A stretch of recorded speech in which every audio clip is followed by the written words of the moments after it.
Hey guys, welcome back to Total Tactics FPL. It's Fran here and I'm back with another video, which is going to look at some of the rule changes that have happened with World Cup 22 Fantasy. Somehow the game or the people who are creating this game somehow thought it was justifiable to create rule changes after the tournament had already started. We'll talk about that right now. Effectively, the rule change that happened, as you can see above and in the screenshot, is the midfielders now goal scored is actually 7 points. We also seemingly have no updates on key passes and tackles, and no way to really track or verify that.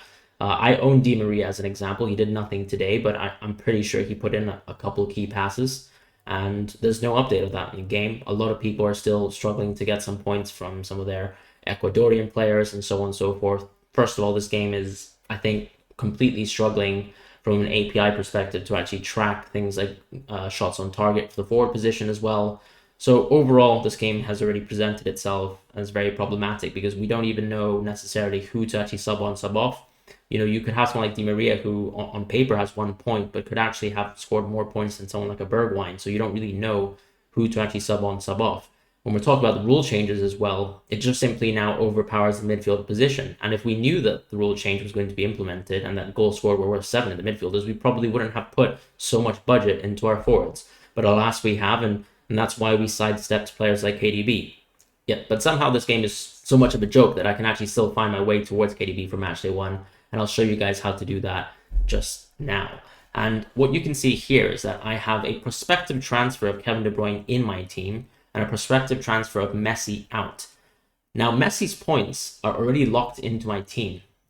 And the reason why is because the transfer of Messi into a 4.5 forward such as Goodwin will only be active in match day 2. So therefore, I've already locked in those Messi points as he's a starter in my team, and I'm only transferring him Goodwin. Worst case scenario, I don't know how how the game is actually coded, but I'm at least replacing Messi with another 4.5 forward who's actually scored another goal and hopefully has the same amount of points as Messi. If for some reason by match day 2, my points for Messi get removed.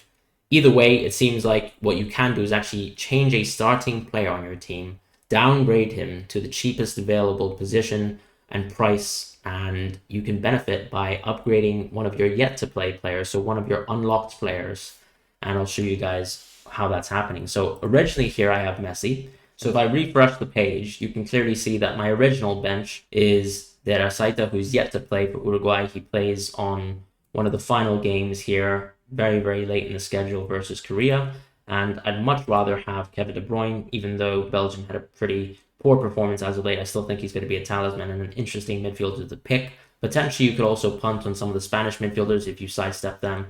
If we get some Spanish lineup news, I think that's the transfer to make. If you wanted to kind of play around with that position and you already have De Bruyne in your team, you could also go for someone like a Bruno Fernandes, especially with the way that goals scored have changed, and therefore it seems like it makes a lot more sense to go for a midweek punt towards someone like a Kevin De Bruyne, a Fernandes, or an Asensio if you can afford that, and as long as Asensio starts. So obviously, if you're looking for a Spanish transfer, do wait for the lineup news because I'm imagining that, of course, De Bruyne and Fernandes are going to be available to play.